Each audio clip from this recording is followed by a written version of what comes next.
আউযুবিল্লাহি মিনাশ শাইতানির রাজিম। বিসমিল্লাহির রহমানির রহিম। আসসালামু আলাইকুম ওয়া রাহমাতুল্লাহি ওয়া বারাকাতুহু। আলহামদুলিল্লাহি রাব্বিল আলামিন। আসসালাতু ওয়াসসালামু আলা আশরাফিল আমবিয়াই ওয়াল মুরসালিন ওয়া আলা আলিহি ওয়া সাহবিহি আজমাইন। সম্মানিত শ্রোতামণ্ডলী, দেশে এবং দেশের বাইরে যেখান থেকে শুনছেন বা শুনবেন তাদের প্রত্যেককে আমি স্বাগতম জানাচ্ছি। আজ মূলত আমি আমাদের পরিচয় নিয়ে কথা বলবো। আমি বা আপনারা বা আমার দেশের জনগণ যারা যেই দল করে সেই দলের পরিচয় দিয়ে চলতে স্বাচ্ছন্দ্য বোধ করে, আসলে কি সেই দলের পরিচয় দিয়ে চলা স্বাচ্ছন্দ্য বোধ করা, না আমাকে নিজেকে আমি একজন গর্বিত বাংলাদেশি, আমার সেই সোনার বাংলাদেশকে নিয়ে গর্ব করে পরিচয় দেওয়াটা স্বাচ্ছন্দ্যবোধের জায়গা, সেই বিষয় নিয়ে আমি কথা বলবো। আমরা যারা বাংলাদেশি তারা কিন্তু বিভিন্ন দলের পরিচয় দিতে স্বাচ্ছন্দ্য বোধ করি এবং গর্বের সাথে বলি আমি অমুকের সৈনিক, তমুকের সৈনিক। আসলে আমি তো বাংলাদেশের একজন সৈনিক। ধরুন আমরা যারা প্রবাসে আছি, আমরা যারা প্রবাসে বসবাস করি, তারা এখানে আমরা কী পরিচয় দিয়ে চলি? আমরা বাংলাদেশি এবং আমরা দিন রাত পরিশ্রম করি দেশের জন্য, মাটি ও মানুষের জন্য, দেশের, আমার পরিবারের জন্য, আমাদের সকলের জন্য। সেই ক্ষেত্রে আমি চাই যারা বাংলাদেশে বসবাস করেন, যারা বাংলাদেশে আছেন, আমরা যারা বাংলাদেশি, আমরা একটাই পরিচয় দেব, সেটা হচ্ছে যে আমরা বাংলাদেশি। এখানে দলের পরিচয় দিতে গিয়ে একে অন্যের সাথে সংঘর্ষ, রণক্ষেত্র, যুদ্ধের পরিস্থিতি সৃষ্টি করে। যেমনই একদল, উপজেলার কথাই বলি, বা একটা থানায়, একটা উপজেলায় এক দলের 2 জন বড় নেতা বা 3 জন বড় নেতা বা 4 জন বড় নেতা, তাদের 4 জনের 4 ধরনের অনুসারী থাকে এবং তারা এমন পরিস্থিতি সৃষ্টি করে যে একে অন্যকে পছন্দ করে না, অথচ তাদের উচ্চ মহলের নেতা বা নেত্রী যেই থাকুক না কেন, সেই একজন তার সৈনিক বলে ঘোষণা দেয়। যেমন বলেন আমি অমুকের সৈনিক, ঠিক তার সাথে যেই ঝগড়া করতেছে তার দলেরই লোক, সেও বলে অমুকের সৈনিক। তাহলে তোমরা যদি একই জনের সৈনিক হও, তাহলে তোমাদের মধ্যে ঝগড়া, বিভেদ, এসবের প্রয়োজনটা কি আমাদেরকে একটু বুঝিয়ে বলবেন? এখানের মধ্যে কোনো কল্যাণ সাধিত হবে না। আমরা রাসূলুল্লাহ সাল্লাল্লাহু আলাইহি ইসলাম যেভাবে সাহাবা একরামদের মধ্যে ঐক্যবদ্ধভাবে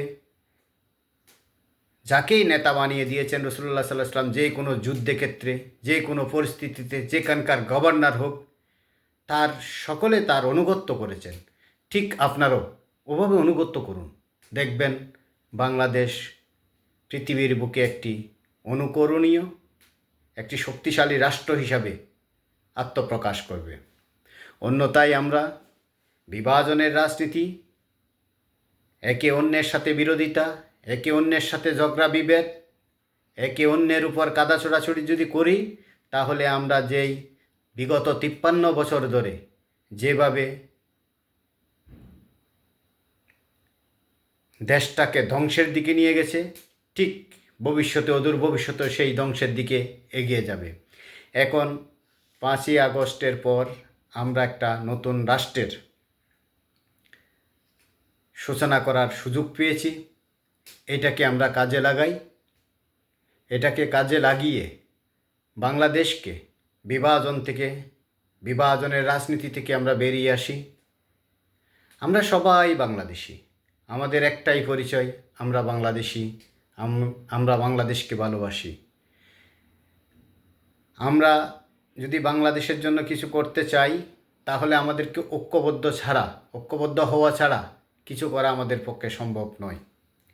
আমাদের পার্শ্ববর্তী যে রাষ্ট্র আছে, তাদের সবসময় রক্তচক্ষু থাকে আমাদের দিকে। তারা শকুনের মতো তাকিয়ে থাকে আমাদের দিকে, কিভাবে আমাদের ক্ষতি করা যায়, কিভাবে আমাদের দেশকে তাদের তাবেদার হিসেবে রাখা যায়। এর জন্য আমাদের প্রয়োজন প্রত্যেক নেতা নেত্রী, সমাজের সব শ্রেণীর লোকেরা ঐক্যবদ্ধ থেকে দেশকে ভালোবাসি, দেশকে এগিয়ে নেওয়ার চেষ্টা করি। আসা যাক আমার নোয়াপাড়া ইউনিয়নে যেই যারা একে অন্যের সাথে ঝগড়া বিভেদে লিপ্ত আছেন, যেই বা যারা বিভিন্ন দলের নাম দিয়ে, বিভিন্ন নেতার নাম দিয়ে নিজেদের মধ্যে মারামারি, হানাহানি এবং একে অন্যেরকে ঘায়েল করার চেষ্টা করতেছেন, তাদের প্রতি হাত জোর করে বলি আমি, ভাই আল্লাহর ওয়াস্তে এগুলো বাদ দিয়ে আমরা নিজেরা ভাই ভাইয়ে থাকি। আমি নোয়াপাড়ার সন্তান, আপনিও নোয়াপাড়ার সন্তান, আপনি আমার ভাই, আমি আপনার সাথে বিরোধ করতে যাব কেন? আপনিও ওই মানসিকতা নিয়ে চলেন, আপনার সাথে কারো বিরোধ থাকবে না। আমরা প্রত্যেকে মিলে আমাদের ইউনিয়নটাকে সুন্দরভাবে পরিচালিত করতে পারি।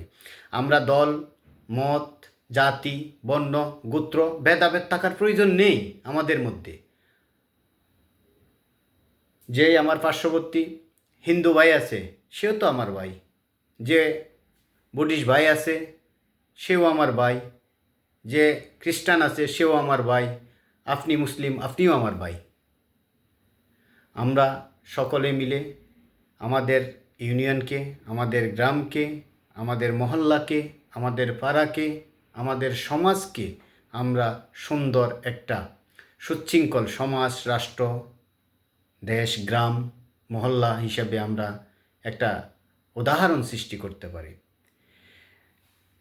সারা বাংলাদেশেই আমাদের নোয়াপাড়া ইউনিয়নের একটা অপবাদ আছে, আমরা ঝগড়াটে হয়ে গেছি। এটাই বিভিন্ন আপনি পত্রিকা দেখলে বুঝতে পারবেন। অনেকে আমাদেরকে নিয়ে খুব খারাপ বাজে মন্তব্য করে, আমরা তার থেকে বেরিয়ে আসতে হবে। আমরা একটা উদাহরণ সৃষ্টি করি, চলো আমাদের এলাকায় কোনো পুলিশ আসবে না, আমরা এমন পরিবেশ সৃষ্টি করব যেখানে কারোর সাথে কারো বিভেদ থাকবে না, জমি জমা নিয়ে বিভেদ থাকবে না। এমন একটা সমাজ আমরা সৃষ্টি করতে পারি না? নিশ্চয়ই পারি। তার জন্য আমাদের প্রয়োজন মন মানসিকতা, উদার মন মানসিকতা থাকতে হবে আমাদের। উদার মন মানসিকতা থাকলে কে হিন্দু, কে বৌদ্ধ, কে খ্রিস্টান, কে আমার শত্রু, কে আমার বন্ধু তা নয়, সবাই আমরা বন্ধু, সবাই আমরা ভাই, সবাই কাঁধে কাঁধ মিলিয়ে চলুন। আমরা আমাদের ইউনিয়নটাকে অন্তত আমাদের ইউনিয়নটাকে আমরা সুন্দর এবং একটি সুশৃঙ্খল ইউনিয়ন হিসাবে সারা বাংলাদেশে পরিচয় করিয়ে দিতে পারি মতো আমাদের সবাইকে তৌফিক দান করুক। ওমা তৌফিক ইল্লা বিল্লাহ। আসসালামু আলাইকুম ওয়া রাহমাতুল্লাহ।